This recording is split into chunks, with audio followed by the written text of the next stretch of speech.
Welcome to the Good Leadership Podcast, where we engage with esteemed thought leaders and explore research-backed strategies and techniques that empower leaders at every level to achieve meaningful results that drive lasting change. Our life has been, for the last 20 years, I'll say this, focusing on effective communication. And that is at the heart of being able to be effective at what you do, whatever field you may be in, as long as you're interacting with other people. If you're an individual contributor, and this is sort of a platform for us to maybe even get started, that if you're an individual contributor, none of the stuff I'm talking about, none of the stuff in my books really applies to you. And when I say an individual contributor, someone like an arbitrageur, somebody who sits at home and has, $100,000, $200,000, $500,000 to invest, and they do their investments, and that's how they earn a living. They don't have to interact with anyone except a computer to buy and sell stocks and bonds and whatever they're selling. Those people don't need any of these skills. If you're interacting with other people, and collaboration is important, loyalty is important, engagement, interaction changes the nature of a culture, that's where this kicks in as it relates to communication. So I think that's probably enough on who I am and some of our general philosophy and direction. Well, let's jump right into this great book, The Power of Evolved Leadership. And really, let's start with defining leadership, because everyone has a different definition of it. Like you just stated, it's not for individual contributors. This conversation is more for leaders. But really, what is a leader and what does that position really entail? Well, let me take that question that you just mentioned and your entree into it about leaders. I want to establish how we see leadership. And leadership sometimes is hierarchical. The leader is the person with power and control. That is often how people look at leadership. We don't look at it that way. We look at everyone being a leader, everyone within an organization, as I alluded to earlier. If you interact with people, if you're a member of a team, we believe that everyone at all levels has a role and a responsibility to be a leader within their respective groups. How I interact with that group as a leader helps to drive things and move them forward. So we see a leader as anyone who has the ability to, in fact, some of the times when I've done these sessions, I'll ask people, what's your definition of leadership? And what are the skills required? And they'll say things like, well, a great leader has to be intelligent. Well, certainly. They have to communicate well. They have to have knowledge of the business, charisma, a number of things, vision, and the list goes on. And when we're done compiling that list, what I suggest to them, and we don't have all the answers, we'll just give you our perspective. What I suggest to them is that all of those are requisite skills. We certainly need them, but they don't define great leadership. I could be intelligent. I could communicate well. I could have charisma. I could understand the business. I could do a number of things along those lines. That doesn't make me a great leader. On the real impact side of leadership, we're looking at those skills and traits that have a direct influence, to answer this question, direct influence on the performance of others. Things like people who know how to motivate, people who can inspire others, people who can enable others to live up to their potential. True? But the only way that a leader can do any of that is the way he or she sends you a message. And it's not so important what I say, but rather what you hear that matters. Because I can believe that I'm sending the same message to two people, but because of the nature of our relationship, there are often some subtle differences in the ways that I send those messages, in ways that I may not be conscious of doing differently, and in many cases in ways that you're not conscious of receiving differently. But they do get sent, they do get received, and they do get acted on. And that's the essence of what it takes, we believe, to be an effective leader. When you touched upon some of the central tenets already of your PMV leadership model, which I'd love to unpack with you now, on really what makes a great leader and that performance piece, the motivation piece, and really the values piece, which is often the most subjective of the three. But perhaps you can go a little bit deeper into each of those three elements, and then we'll spend a little more time on that value piece. Yeah, great. Thanks. I'd like to talk about that.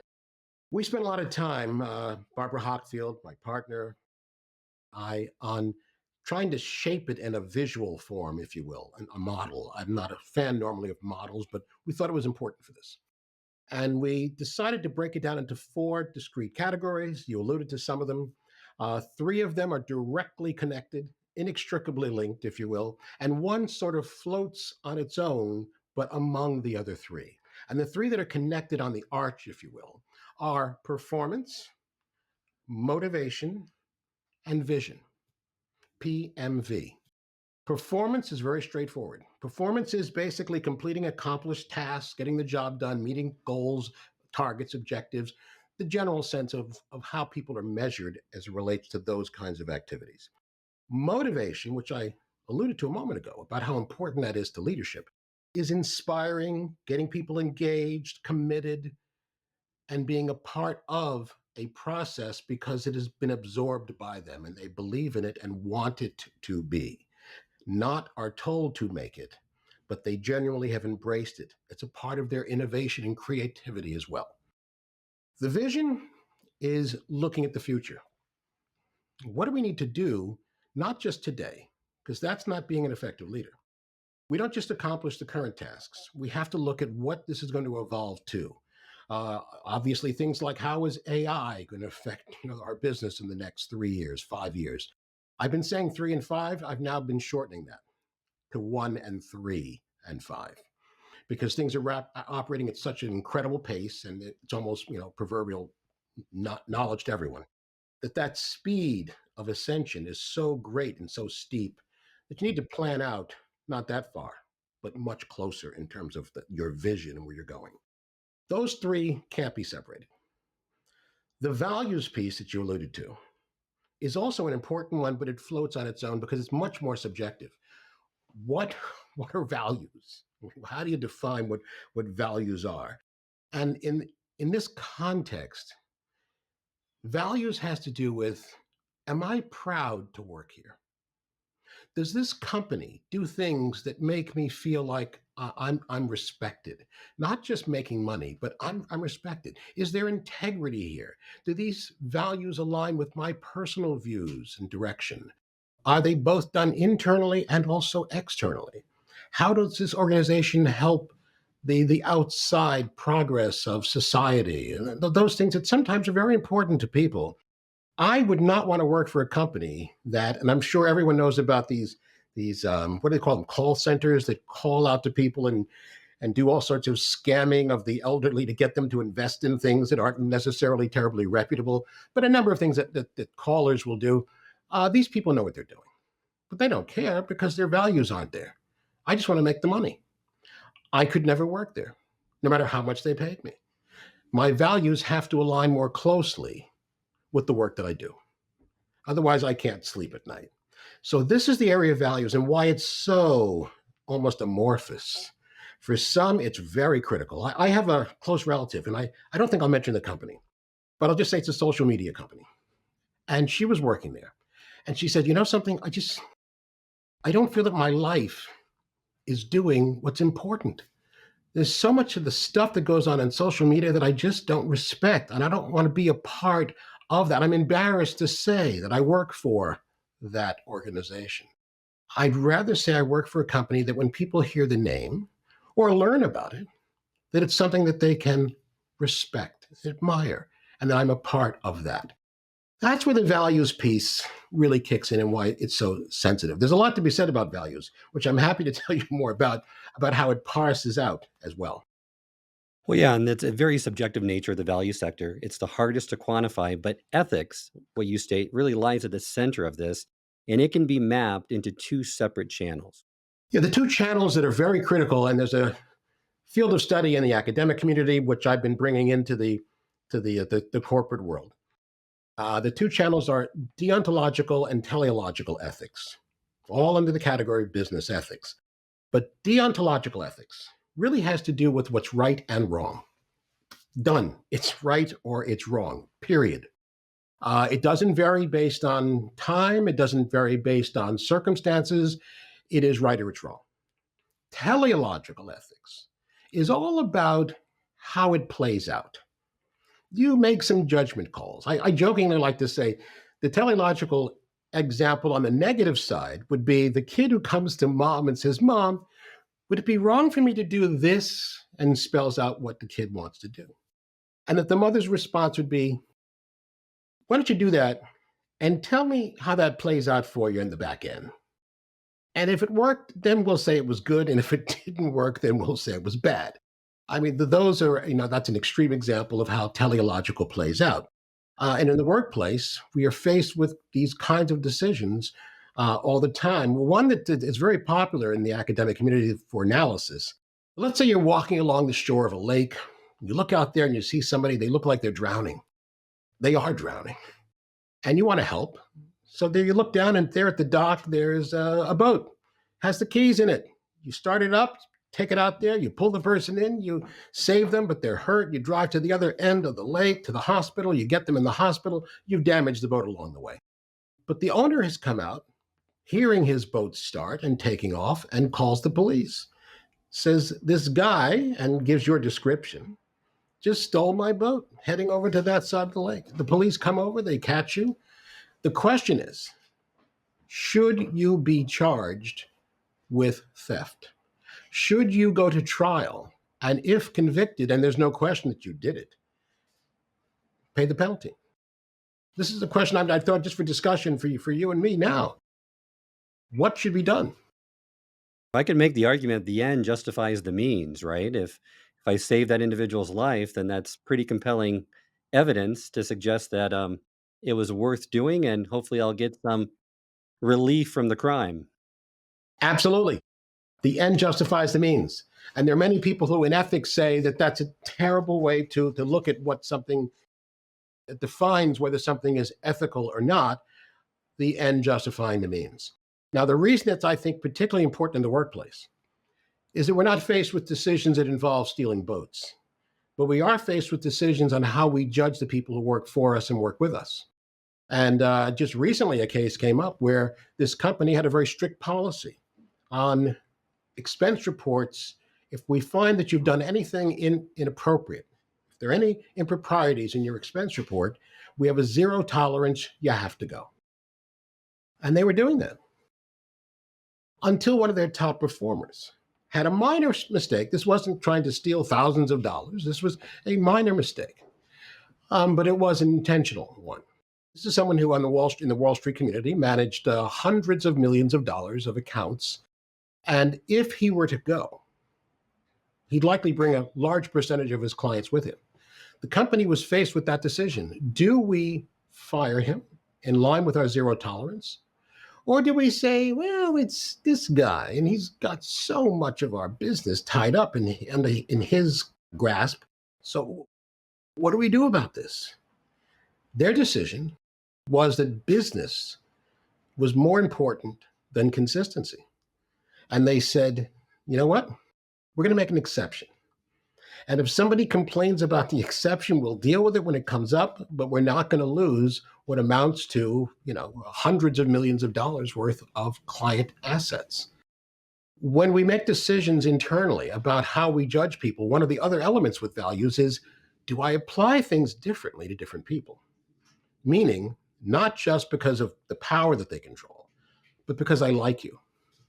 I don't like you.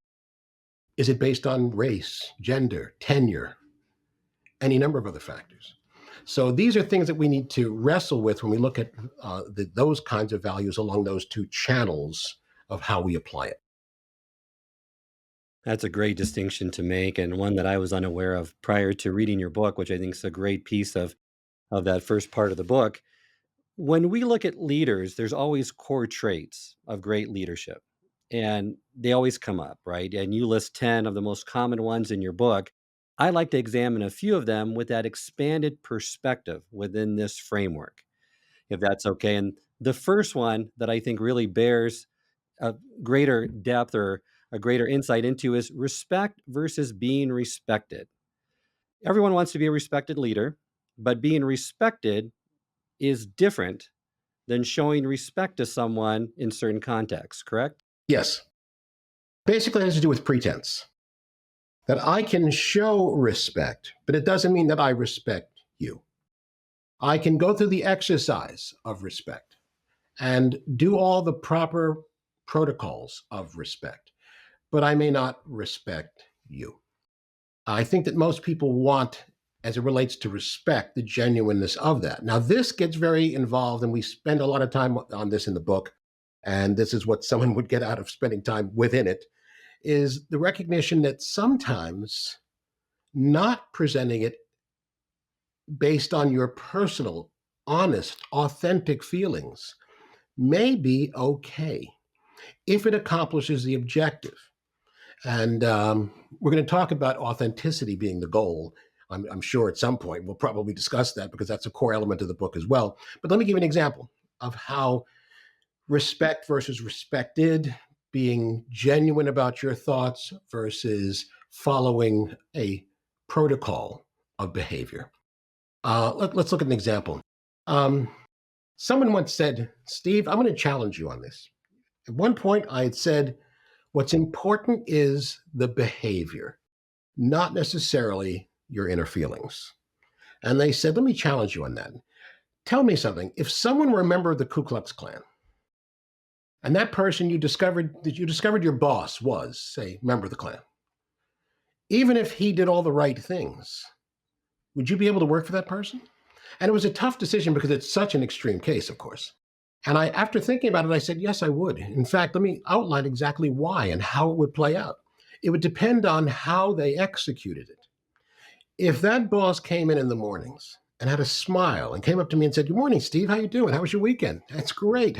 By the way, how'd your daughter's concert turn out? Really? That's great. I'm so pleased, so on and so forth. By the way, I came up with this article I saw over the weekend. I've got to show this to you. I think it's going to really help you with the project. And later on that day said, you got plans for lunch? Let's go to lunch. I found this new great restaurant. Let's spend some time over there. And was warm and engaging and interactive with me, and then gave me regular, rich, meaningful feedback that had real value and application. Wrote my performance review in a way that was accurate, supportive, and developmental. I made sure I got a great bonus at the end of the year, and all of these wonderful things done with a tone and gesture and nuance of support and wanting me to do well. I would rather have that person as my boss any day of the week than someone who genuinely, warmly liked me, but didn't do those things well. So now we have this interesting conflict where do you want the reality of the person's position, or do you want them to execute the task for you? And our position on this, somewhat controversial for some people, is I'd rather take the accurate treatment. And examples of that is your lawyer. I don't care if my lawyer is warm and genuine and I know how he really feels. In fact, he could hate me as long as he's a great lawyer. My doctor, if my doctor doesn't think highly of me, my only concern is that he is up to date on all the right medical conditions and what needs to be done to keep me healthy. My plumber, my electrician, I don't care about their genuineness. I care about their performance. And that's one of the areas where this gets really intertwined is we look at performance because we're in the workplace. And we separate that from emotional relationships. So there's transactional and emotional relationships. In the workplace, it is dominantly transactional. So we look at demonstrating respect and not necessarily what's in your heart. Now, that's an involved perspective on it, but that's sort of an overview of how we play that out. When you state that the objective of an evolved leader, right, is to focus your attention entirely on the equitable treatment respectfully, regardless of your personal feelings about them, I find, though, many leaders proudly express that they treat everyone on their team equally, sometimes extolling that sentiment, right, that I treat everyone the same. And you say that's a really misguided approach. Terribly. I think it is, yes, terribly misguided. It's never about equality, it's about equity. I don't want sameness, I want same value. I don't want you to replicate what you do for someone else. I just want you to do it well for me based on my particular needs. So, yes, never about sameness. Example, I have a son and a daughter. When my son was much younger, I'd come home from work and we'd play. Sometimes we'd wrestle on the floor and punch each other playfully. And that was what we enjoyed doing sometimes. But I never did that with my teenage daughter. No, we never wrestled and punched each other, of course. And that's obvious. But they knew that my care for them, love of them, was absolutely equitable. So the message was, I got the message of the objective, which is, you know that I love you and care for you. How I do that does not have to be the same. And that's a major part, frankly, of the book, is that it's never about replicating things and sameness.